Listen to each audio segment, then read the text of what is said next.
কবর খুব একাকিত্বের জীবন।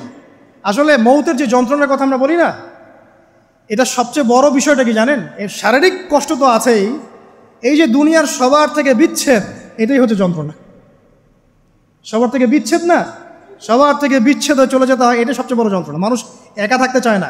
জেলখানায় যে মানুষকে বন্দি করে রাখে না, ওই একাকিত্বের কষ্টে মানুষ ভোগে। একা একা, আমি একা, কেউ নেই আমার সাথে, এটাই। এর উপর যদি আবার টর্চার করা হয়, রিমান্ড দেওয়া হয়, তাহলে কি অবস্থাটা হবে বোঝেন। এই হলো কবর, এই হলো কবর। একটা ঘটনা বলে শেষ করে দেই, যে একজন ব্যক্তি মারা গেছেন, আর মুসা আলাইহিস সালামের সময় বানু ইসরাইলের কোনো এক নবী, আমি ঠিক নাম বলতে পারবো না যে কোন নবী, কারণ নামটা হাদিসে আসে নাই, কোনো একজন নবী আল্লাহর কাছে দোয়া করছেন, আল্লাহ মৃত মানুষের সাথে আমার একটু কথোপকথন করায় দাও, আমি জাস্ট একটু কথাবার্তা বলতে চাই যে মৃত মানুষটা কেমন আছে বা তাদের অবস্থাটা কি আমি জানতে চাই। তো আল্লাহ পাক সেই ব্যবস্থা করে দিলেন। তিনি একটা কবরের কাছে গিয়ে দাঁড়ালেন, একজন মৃত মানুষ উঠে আসলেন। এটা সায়েন্স বিশ্বাস নাও করতে পারে, আমাদের কোনো মাথা ব্যথা নাই, ঠিক আছে। তো এবার তিনি তাকে জিজ্ঞাসা করছেন যে তুমি কেমন আছো, তুমি কেমন আছো, এই মুর্দাকে জিজ্ঞাসা করছেন। তিনি বলছেন যে আজকে থেকে প্রায় 500 বছর আগে আমার মৃত্যু হয়েছে। এই ব্যক্তি বলছেন আজকে থেকে প্রায় 500 বছর আগে আমার মৃত্যু হয়েছে, এখন পর্যন্ত আমার গা থেকে, আমার আত্মা থেকে মৌতের যন্ত্রণা দূর হয় নাই। লা ইলাহা ইল্লাল্লাহ। তো এই হচ্ছে অবস্থা। তা আমরা ব্যক্তিগত চিন্তাটা আগে করি, নিজের ফিকির, নিজের কবরের ফিকির, নিজের এলেম, নিজের আমল, নিজের পরিবার, নিজের রিজিক। যাদের জন্য হারামে যাচ্ছেন, কেউ সাথে যাবেন, কেউ সাথে যাবে না, না আপনার গার্লফ্রেন্ড, না আপনার বউ বাচ্চা, কিচ্ছু না। এগুলো তো শুধু মায়ার বাঁধন, মায়ার বাঁধন না, মায়ার বাঁধন। যদি এগুলো নেয়ামত হয় আলহামদুলিল্লাহ, যদি এগুলো দুনিয়াতে আপনার ফিতনা সৃষ্টি করে, আপনি আসহাবুল কাহফ হয়ে যান। কথা বুঝতে পারছেন না? এরপরে যদি সামর্থ্য হয়, আল্লাহ পাক আপনাকে জ্ঞান দেন, আপনাকে পলিটিক্যাল পদ দেন, ইকোনমিক সেকশনে জ্ঞান দেন, ইত্যাদি ইত্যাদি, আপনাকে আল্লাহ যে সেকশনে রাখবেন সেখান থেকে দিনের খেদমত করবেন, পারবেন না ইনশাল্লাহ? ডক্টর হয়েছেন, রোগীদের ফিস কমায় দেন, ট্রিটমেন্ট ইজি করে দেন। হ্যাঁ, ডক্টর হন, একজন ভালো ডক্টর হন, কসাই হন। ইঞ্জিনিয়ার হন, একজন সৎ ইঞ্জিনিয়ার হন, চোর হন। আপনি যেখানে থাকবেন সেখান থেকেই আপনি খেদমত করতে পারবেন। সবাইকে আলেম হতে হবে জরুরি না, সবাইকে দায়ী হতে হবে জরুরি না, এবং সবাই এটা হতেও পারবে না। এভাবে জাতি গঠন হয় না। আগে বলছি, বিভিন্ন সেকশনে মানুষ আমাদের লাগবে, এবং প্রত্যেকটা সেকশনেই তাওহীদপন্থী ইমানদার মানুষ লাগবে। ইবলিস যখন আদম আলাইহিস সালাম এবং হাওয়া আলাইহিস সালাম তাদেরকে যখন জান্নাত থেকে বের করিয়ে দেয়, প্রলোভন দিয়েছিল, মিথ্যা প্রলোভন, যে হাল আদুল্লুকুম, হে আদম এবং হাওয়া, আমি কি তোমাদেরকে জানিয়ে দিব, আলা শাজারাতিল খুলদি ওয়া মুলকিন লা ইয়াবলা, হে আদম এবং হাওয়া, আমি কি তোমাদেরকে জানিয়ে দিব এমন একটা গাছের ব্যাপারে, যেই গাছের ফল খেলে পরে তোমরা চিরস্থায়ী হয়ে যাবে এবং কোনোদিন মরবে না। এই যে চিরস্থায়িত্বের টোপ আর অমরত্বের টোপ, এই দুইটা টোপ দিয়ে আমাদের পিতামাতাকে ইবলিস জান্নাত থেকে বের করে দিয়েছে। এখন পৃথিবীতে যত মানুষ পথভ্রষ্ট হচ্ছি আমরা, আমাদের এই দুইটা খাসলতের কারণে। আমরা অমরত্ব আশা করছি, আমাদের চলাফেরা দেখলে মনে হয় আমরা মরবো না, পরকালীন কনসেপ্ট বাদ। একটা হচ্ছে চিরস্থায়িত্বের টোপ, ক্ষমতা, এই যে ক্ষমতার দাপট, এই দুটো আমাদেরকে কিন্তু পথভ্রষ্ট করছে। ঠিক একই অস্ত্র ছিল ইবলিসের। সূরা আরাফ পড়ে দেখেন, আমি কোনো কিছু বানিয়ে বলছি না। তখন আল্লাহ পাক বললেন যে ইয়া বানি আদম, হে বনু আদম, আদমের সন্তান যারা আছো, আমাদেরকে আল্লাহ পাক বলছে তোমরা শোনো, লা ইয়াফতিনান্নাকুমুশ শাইতান, শয়তান যেন তোমাদেরকে ফিতনায় না ফেলতে পারে।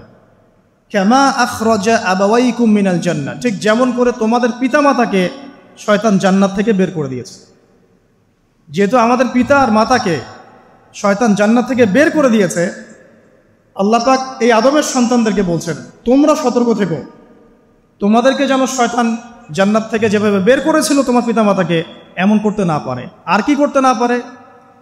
ইয়ানজিউ আনহুমা লিবাসাহুমা লিউরিয়াহুমা মিন সাওয়াতিহিমা, পড়ে দেখেন সূরা আরাফ। আল্লাহ বলছেন, মনে রেখো আদমের সন্তানরা, ইবলিস কিন্তু শুধু তোমার পিতামাতাকে জান্নাত থেকে বের করেই দেয় নাই, বরং গাছের কাছে নিয়ে গিয়েছিল, ফল খাওয়ার সাথে সাথেই তাদের গায়ের পোশাক খুলে পড়ে গিয়েছে। তাহলে আমাদের পিতামাতাকে জান্নাতে নগ্ন করে দিয়েছিল কে? সেই কথা আল্লাহ পাক বলছেন আদম সন্তানদেরকে, তোমরা সতর্ক থেকো, তোমাদেরকে যেন ইবলিস নগ্ন করতে না পারে, ঠিক যেমন করে তোমাদের পিতামাতাকে করেছে। তাহলে এখন যে পুরো বিশ্ব জুড়ে নগ্নতার যে সংস্কৃতি চলছে এরা কার এজেন্ডা বাস্তবায়ন করছে বুঝতে পারছেন? কোরআন পড়েন, পৃথিবীতে যত সভ্যতা চলে গেছে, ব্যাবিলনের সভ্যতা, চাইনিজদের সভ্যতা, তারপরে যে আমাদের মাও সেতুং, ইতালির মুসোলিনি, এদিকে জ্যাপল সার্তে, এদিকে আপনার ফিডেল ক্যাস্ট্রোর কথা বলেন, ওই পশ্চিমা সভ্যতা বাদ দিয়ে যত বড় বড় সভ্যতা রিনাউন্ড, সবার পোশাক ছিল শালীন। আমি চ্যালেঞ্জ করলাম, খুঁজে দেখেন, চাইনিজদের পোশাক দেখেন, আগেকার পোশাক, 1000 বছর আগের পোশাক, শালীন পোশাক। তারা কিন্তু মুসলিম ছিলেন না। আপনি এই ব্যাবিলনের সভ্যতা দেখেন, ব্যাবিলনের সভ্যতা অনেক প্রাচীন না? এই সভ্যতার পোশাক দেখবেন এটা অশালীন পোশাক ছিল না। এমনকি আইয়ামে জাহিলিয়াত যেটা আমরা বলি, নবী সাল্লাল্লাহু আলাইহি ওয়াসাল্লাম যখন জন্ম নেননি তার আগের সময় কোনো, ওই সময়ে যে মানুষ জেনা করত, মেয়েকে যে কন্যা সন্তানকে জীবিত দাফন করত, তারপরেও ওদের পোশাক শালীন ছিল। হঠাৎ করে বিশ্বে একটা সভ্যতা আসলো পশ্চিম থেকে, তারা বললো যে পোশাক শর্ট হতে হতে হতে হতে এক পর্যায়ে বিকিনি পরে ঘোরা শুরু করে, এবং এখন ওরা সারা বিশ্বে ওটা ছড়িয়ে দিচ্ছে, আমরা সবাই ওটাকে গ্রহণ করছি। আমরা বলছি 1000 বছরের সমস্যা। এখন দেখেন আল্লাহ পাক কি বলছেন, ওয়াইদা ফাআলু ফাহিশাতান, ওই সূরার মধ্যে আছে, যখন তারা কোনো ফাহেসা কাজ করে তারা বলে, ক্বালু, তারা বলে, ওয়াজাদনা আলাইহি আবানা, আমরা এগুলো আমাদের বাপ দাদাদেরকে দেখেছি করতে। যখন তারা কোনো ফাহেসা কাজ করে তারা বলে, অশ্লীল কাজ করলে বলে, আমরা এগুলো দেখেছি বাপ দাদা পিতৃপুরুষ থেকে করে আসছে। আল্লাহু আমারানা বিহা, আল্লাহ আমাদেরকে আদেশ করেছেন। আল্লাহ বলছেন, কুল ইন্নাল্লাহা লা ইয়া'মুরু বিল ফাহশা, আল্লাহ পাক কখনো অশ্লীল কাজের আদেশ করতে পারেন না। আতাকুলুনা আলাল্লাহি মা লা তা'লামুন, তোমরা কি আল্লাহ সম্পর্কে এমন কথা বলছো যে কথা তোমরা জানো না? আল্লাহ কিসের আদেশ করেন? আল্লাহ বলছেন, কুল আমারা রাব্বি বিল কিসত, হে নবী বলে দিন আল্লাহ পাক আদেশ করেন ন্যায় বিচারের আদেশ করেন। ওয়া আকিমু ওয়ুজুহাকুম ইনদা কুল্লি মসজিদ, এবং প্রত্যেক নামাজের ওয়াক্তে নিজের চেহারাটাকে একনিষ্ঠভাবে আল্লাহর দিকে ফেরাবে, এই আদেশ আল্লাহ পাক করেন। ওয়া আকিমু ওয়ুজুহাকুম ইনদা কুল্লি মসজিদ ওয়াদউহু মুখলিসিনা লাহুদ্দিন, এবং একনিষ্ঠভাবে তোমরা আল্লাহকে ডাকবে, দোয়া করবে, এই আদেশ আল্লাহ পাক করেন। তো আল্লাহ পাক কি অশ্লীল কাজের আদেশ করতে পারেন? ইতিহাস পড়ে দেখেন, আমি নিজে হিস্ট্রির ছাত্র, আপনি পড়ে দেখবেন, পুরো ঐতিহাসিক পটভূমি পড়ে দেখবেন, মানুষ এই ঊনবিংশ শতাব্দী আসার আগে এত অশ্লীল ছিল না। এখনকার বিশ্বে যত সমস্যা চলছে, কয়েকটা বলি, রিবা বা সুদ, জেনা বা উন্মুক্ত যৌনাচার, তারপরে বেপরদামি অশ্লীলতা, 4 নাম্বার আপনার মাদক, ঠিক আছে, 5 যে বড় মহামারী পর্নোগ্রাফি, যত বড় বড় মেজর সমস্যাগুলো চলছে যেগুলো ইয়াং জেনারেশনকে ধ্বংস করে দিচ্ছে, এগুলোর ম্যাক্সিমাম এসেছে কিন্তু পশ্চিম থেকে। খেয়াল করে দেখবেন, এগুলো কিন্তু বাংলাদেশ থেকে আসে নাই, আসছে ভারত থেকে আসছে, পাকিস্তান থেকে আসছে, সাবকন্টিনেন্ট থেকে আসে নাই, এগুলো দেখবেন একটা নির্দিষ্ট জায়গা থেকে আসছে। তো এই কারণেই আমাদের সতর্ক দৃষ্টি রাখতে হবে যে বস্তুবাদী উন্নয়ন সব কিছু নয়। হ্যাঁ, আমরা জিডিপি বাড়ালাম, ইন্ডাস্ট্রিজ গড়লাম, মঙ্গলে চলে গেলাম, চাঁদে গেলাম, ওকে ফাইন, এগুলোর কেউ বিরোধিতা করবে না, এটা ভালো, ন্যাশনকে এগিয়ে নিতে হবেই, এটাই এডুকেট তারা এবং এডুকেটেই করতে হবে, কিন্তু নৈতিকতার বিসর্জন দিয়ে নয়। নৈতিকতার বিসর্জন দিয়ে ধর্ম থেকে দূরে চলে এসে নাস্তিকতায় বিশ্বাসী হয়ে আল্লাহকে বাদ দিয়ে, রাসূলকে বাদ দিয়ে এই বস্তুবাদী উন্নয়ন আমাদের পরকালকে বাঁচাতে পারবে না। তো পরকালকে বাঁচিয়ে রেখে আমার দুনিয়াবী উন্নয়ন করতে হবে, এবং দুনিয়ার উন্নয়নটা অবশ্যই জরুরি। সারা বিশ্ব যখন এগিয়ে যাচ্ছে, আমরা কেন পিছিয়ে থাকবো? আমি তো এটাও বলি যে এটা অনেক মাদ্রাসার লাইনে যারা আছেন তারা আমার সাথে একটু বিরোধিতা করেন এই বিষয়ে, কিন্তু আমি নিজেই বলি যে সিলেবাসের মধ্যে পরিবর্তন নিয়ে আসার চেষ্টা করতে হবে। শুধুমাত্র এককেন্দ্রিক শিক্ষায় কেন শিক্ষিত হব? এই যুগে চলার জন্য যে উপকারী জ্ঞানগুলো দরকার সেগুলো শিখতে হবে আমাদেরকে। আমাদের আইসিটির জ্ঞানের দরকার আছে, আমাদের ইংরেজির জ্ঞানের দরকার আছে, ম্যাথামেটিক্স দরকার আছে, সায়েন্সের দরকার আছে, আমাদের তথ্য প্রযুক্তি জানতে হবে, অর্থনীতির জ্ঞানের দরকার আছে, পলিটিক্যাল সায়েন্সের দরকার আছে, জিও পলিটিক্স দরকার আছে। এগুলো বাদ দিয়ে শুধু যদি আমি মুখস্থ করে যাই, এই জ্ঞানটা আমার কী কাজে দেবে আমাকে বলে? এই কথাটা অনেকে নেগেটিভলি নেয়, কিন্তু আমি আসলে তাদের ব্যাপারে তাদের সাথে তর্ক করতে চাই না। আমি আমার কনসেপ্ট লালন করি, আমি এতটুকুই বলছি। এবং যারা শিক্ষিত মহল আছেন, বুদ্ধিজীবী মহল আছেন, যারা দেশ সম্পর্কে ভাবেন, যাদের নিয়ে ভাবেন, উম্মাহ নিয়ে ভাবেন, তারা কিন্তু আমার সাথে একমত হবে ইনশাআল্লাহ যে আমরা কিন্তু এই জায়গাটাতে পিছিয়ে পড়তেছি। আল্লাহ পাক আমাদেরকে কনস্ট্রাকটিভ সিলেবাসে পড়াশোনা করার তৌফিক দান করুন, এবং জেনারেল লাইন থেকে আপনি বয়কট করে একদম ইয়াতে চলে আসতেছেন কেন? জেনারেল লাইনে পড়ছেন, পড়েন, আপনার এই জ্ঞানটাকে আপনি ইসলামের কল্যাণে কাজে লাগাতে পারবেন না? সবাইকে কি আলেম হতে হবে? সবাইকে মুফতি হবে, মুহাদ্দিস হবে? অর্থনীতিবিদের দরকার আছে না? পলিটিশিয়ানের দরকার আছে না? ডক্টর ইঞ্জিনিয়ার দরকার আছে না? সব সেক্টরের মানুষের দরকার আছে। আপনাদেরকে আপনাদের জায়গায় থাকতে হবে, ওখানে থেকে আপনারা ইসলামের খেদমত করবেন, পারবেন না? একজন ডক্টর, তিনি কি ইসলামের খেদমত করতে পারবেন না ভাই? একজন সৎ নেতা, তিনি কি ইসলামের খেদমত করতে পারবেন না? একজন অর্থনীতিবিদ, তিনি যদি আল্লাহ পাকের হালাল হারাম মেনে অর্থনীতির কোনো বিধান চালু করেন, তিনি কি ইসলামের খেদমত করতে পারবেন না? তো সবাইকে কি বক্তা হইতে হবে? সবাইকে আলেম হতে হবে?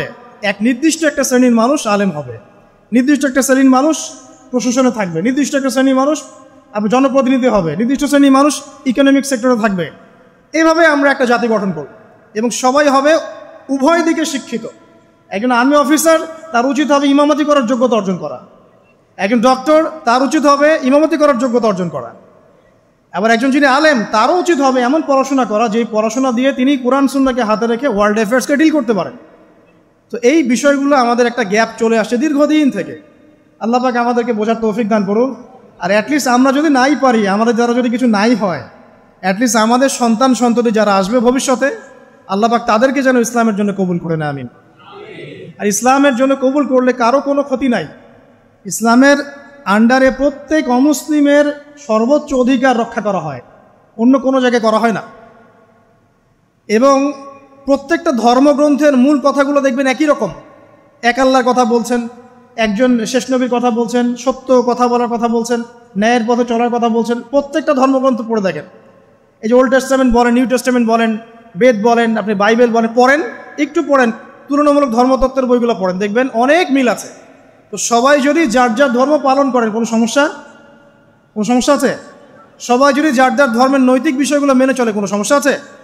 এই সহজ সরল কথাগুলো আমরা জনগণকে বোঝাতে ব্যর্থ হচ্ছি। এই সুযোগ নিয়ে এক শ্রেণীর মানুষ এক দলকে আরেক দলের বিরুদ্ধে লাগিয়ে দিচ্ছে, স্বার্থ খুঁজে, নিজের স্বার্থে, দুনিয়ার স্বার্থে, এবং ওই যে বললাম একটা সভ্যতার কথা, ওদের স্বার্থে শান্তিপূর্ণ একটা জনসমষ্টির মাঝে ফাসাদ লাগিয়ে দিচ্ছে উদ্দেশ্যপ্রণীতভাবে কিছু মানুষ। এদেরকে চিনতে শিখুন, এদেরকে বয়কট করতে শিখুন। আল্লাহ পাক বোঝার তৌফিক দান করুন। যাক, আমি আর ওদিকে যাচ্ছি না। দেখুন, নবী মুসা আলাইহিস সালামের সময় হিস্ট্রি এভাবে রিপিট হয়েছে।